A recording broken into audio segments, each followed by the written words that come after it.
Hello मित्रों, नमस्कार। आपके हमारे YouTube channel loving my Rajasthan में आपका हार्दिक स्वागत करता हूं। आज हम भारत के इतिहास में यूनिट नंबर 2 का अध्ययन करेंगे।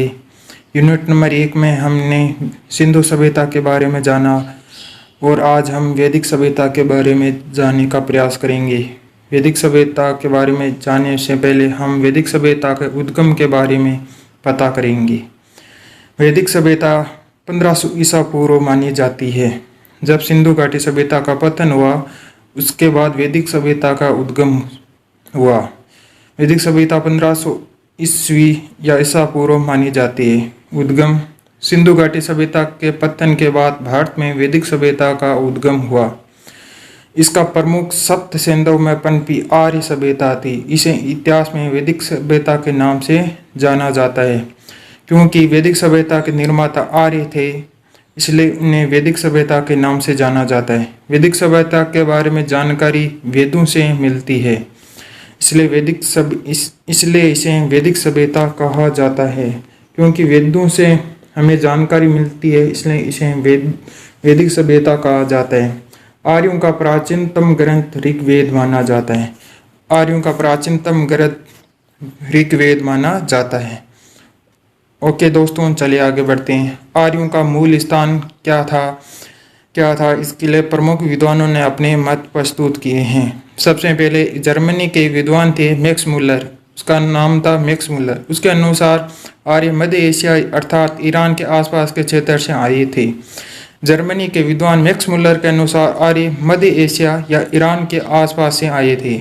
ओके दोस्तों, लोकमान्य बाल गंगाधर तिलक के अनुसार आर्यों का मूल स्थान आर्कटिक प्रदेश अर्थात उत्तरी ध्रुव माना जाता है। लोकमान्य बाल गंगाधर तिलक ने कहा कि आर्य का मूल स्थान उत्तरी ध्रुव था अर्थात आर्कटिक प्रदेश था। उसके बाद स्वामी दयानंद सरस्वती ने कहा कि आर्यों को प्रमुख स्थान तिब्बत को माना है। तिब्बत को आर्यों का प्रमुख स्थान स्वामी दयानंद सरस्वती ने माना है। इन सभी तीनों कथनों में सर्वाधिक मान्य सिद्धांत फर्स्ट वाला है, जो आर्यों का आगमन 1500 ईसा पूर्व माना जाता है। फर्स्ट वाला सिद्धांत था जर्मनी के विद्वान मैक्स मुलर का। उसी के अनुसार सभी विद्वानों ने इसका कथन माना है और उनका कहना था कि आर्य मध्य एशिया या ईरान के आसपास से आए थे। ओके दोस्तों, चलिए बात करते हैं। जो प्रमुख विद्वान थे उन्हीं को मैंने इस वीडियो में शामिल किया है। ओके दोस्तों, चलिए आगे बढ़ते हैं। प्रमुख आर्यों का स्थान। आर्यों का प्रमुख स्थान सप्त सिंधु प्रदेश था। सप्त सिंधु प्रदेश क्या था? सिंधु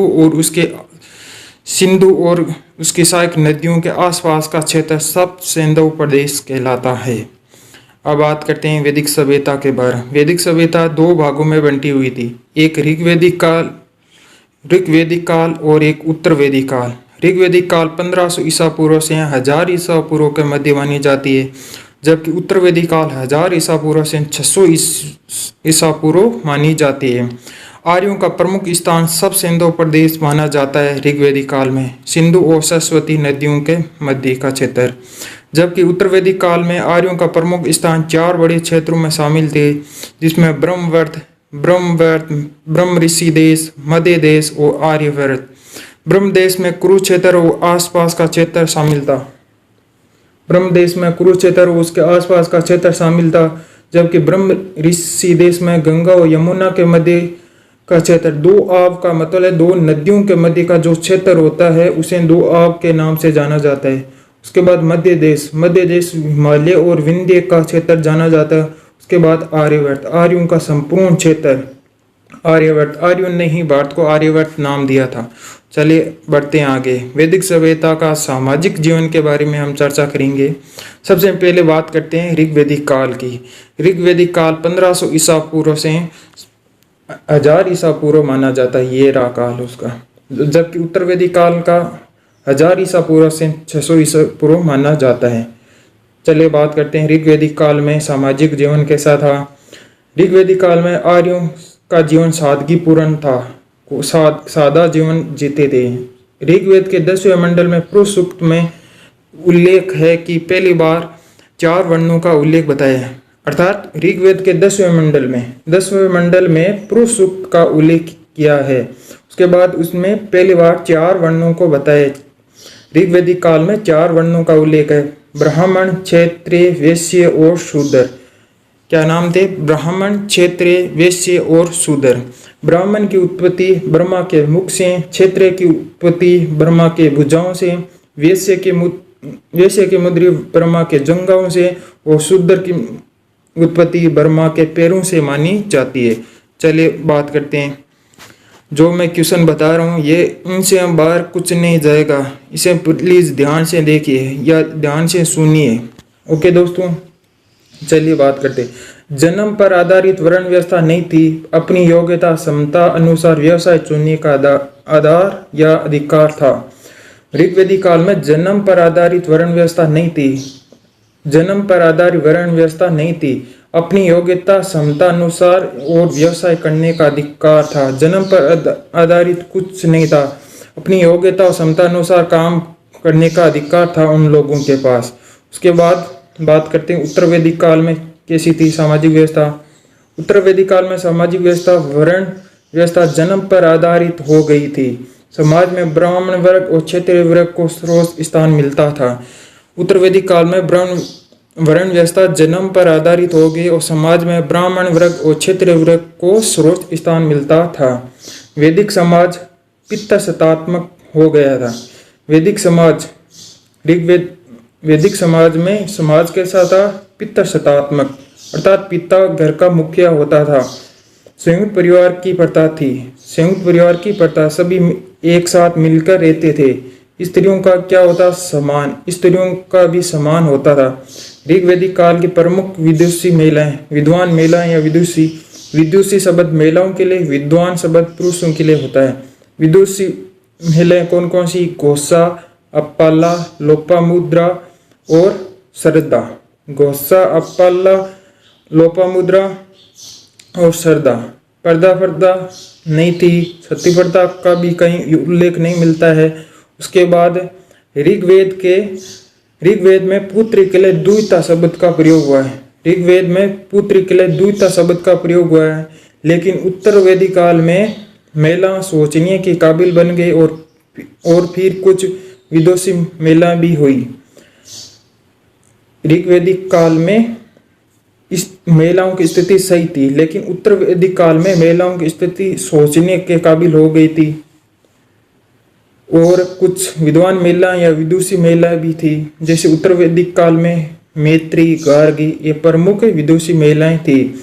एतेरे ब्राह्मण में पत्नी को मित्र बताया गया। एतेरे ब्राह्मण में पत्नी को क्या बताया? मित्र। वैदिक काल की सबसे छोटी इकाई क्या होती थी? परिवार। और वैदिक काल की सबसे बड़ी इकाई राजन होती थी या राजन इकाई थी।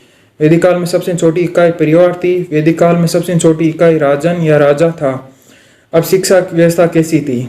वैदिक युग में शिक्षा श्रुतिखंड अर्थात मुख्य प्रणाली पर आधारित थी। वैदिक काल में शिक्षा कैसी थी?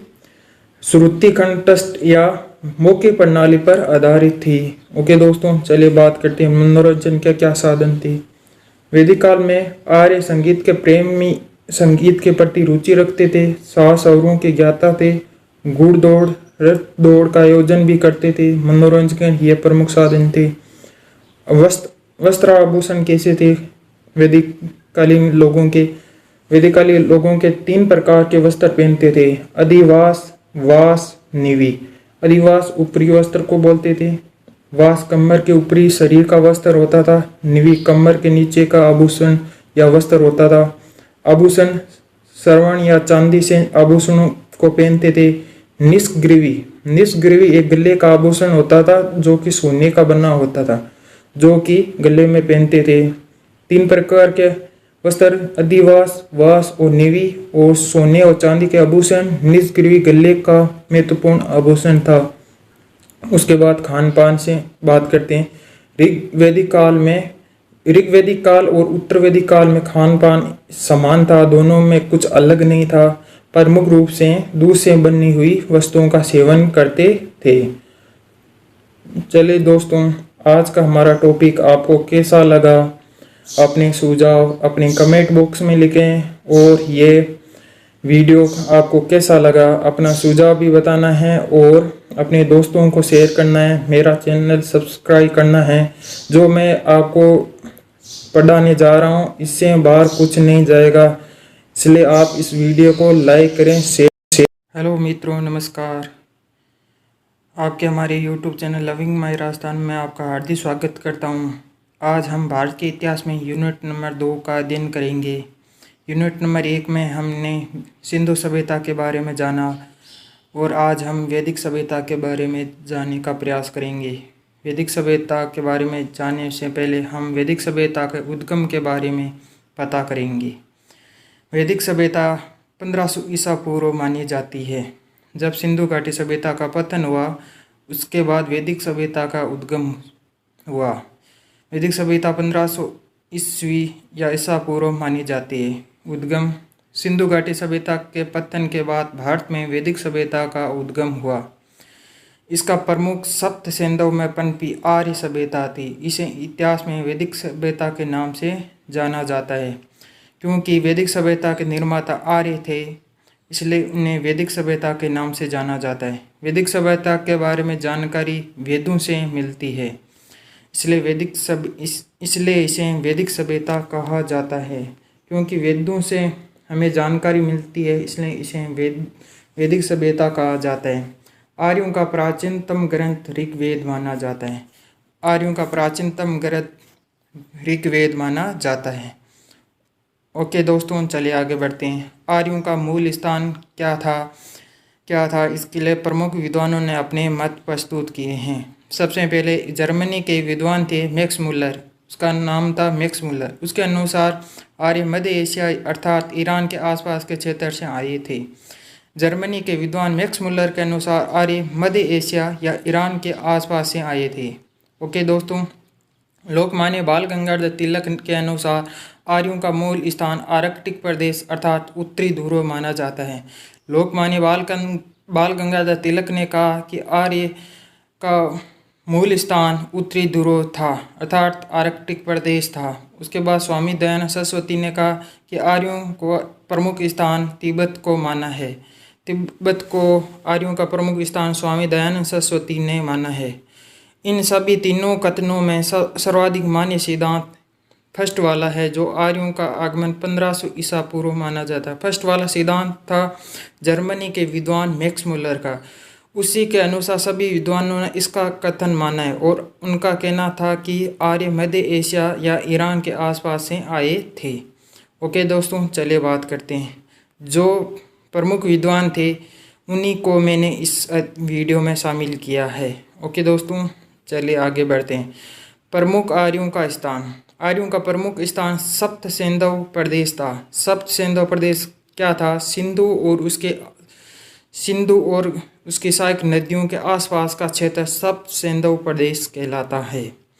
अब बात करते हैं वैदिक सभ्यता के बारे में। वैदिक सभ्यता 2 भागों में बंटी हुई थी, एक ऋग्वैदिक काल और एक उत्तर वैदिक काल।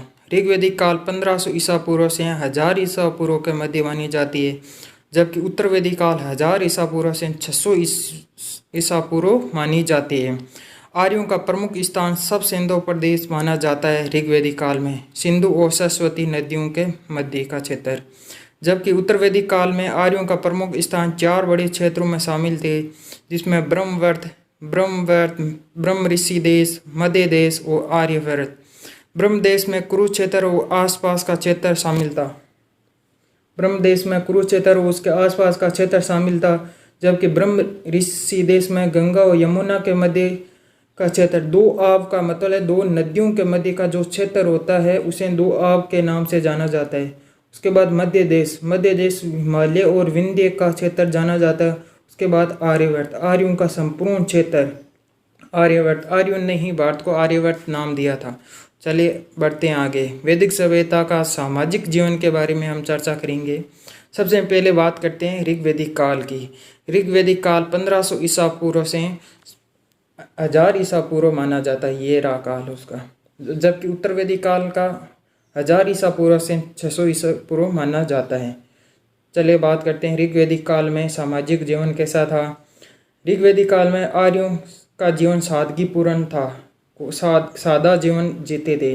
ऋग्वेद के 10वें मंडल में पुरुष सूक्त में उल्लेख है कि पहली बार 4 वर्णों का उल्लेख बताया है, अर्थात ऋग्वेद के 10वें मंडल में पुरुष सूक्त का उल्लेख किया है।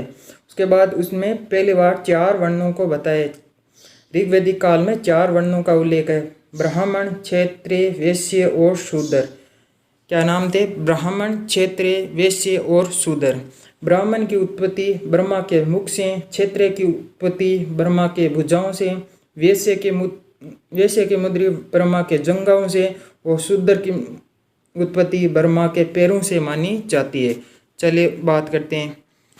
जो मैं क्वेश्चन बता रहा हूँ ये इनसे हम बाहर कुछ नहीं जाएगा, इसे प्लीज़ ध्यान से देखिए या ध्यान से सुनिए। ओके दोस्तों, चलिए बात करते हैं। जन्म पर आधारित वर्ण व्यवस्था नहीं थी, अपनी योग्यता क्षमता अनुसार व्यवसाय चुनने का आधार या अधिकार था। ऋग्वेदिक काल में जन्म पर आधारित वर्ण व्यवस्था नहीं थी, अपनी योग्यता क्षमता अनुसार और व्यवसाय करने का अधिकार था। जन्म पर आधारित कुछ नहीं था, अपनी योग्यता और क्षमता अनुसार काम करने का अधिकार था उन लोगों के पास। उसके बाद बात करते हैं उत्तर वैदिक काल में कैसी थी सामाजिक व्यवस्था।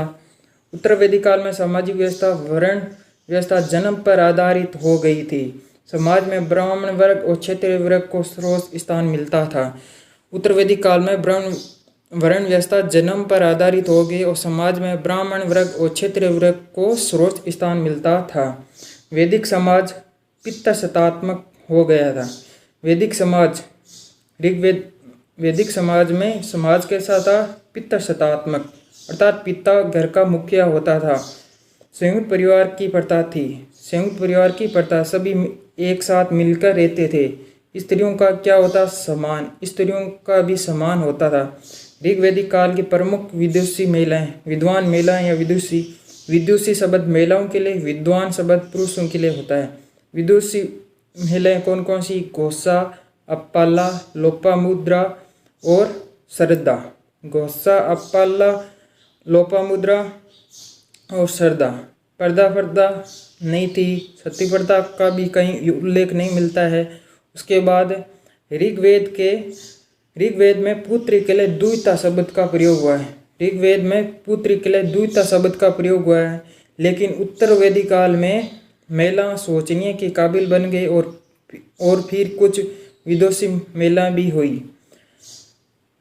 ऋग्वेदिक काल में इस महिलाओं की स्थिति सही थी, लेकिन उत्तर वैदिक काल में महिलाओं की स्थिति सोचने के काबिल हो गई थी और कुछ विद्वान महिलाएं या विदुषी महिलाएं भी थी। जैसे उत्तर वैदिक काल में मैत्री, गार्गी ये प्रमुख विदुषी महिलाएं थी।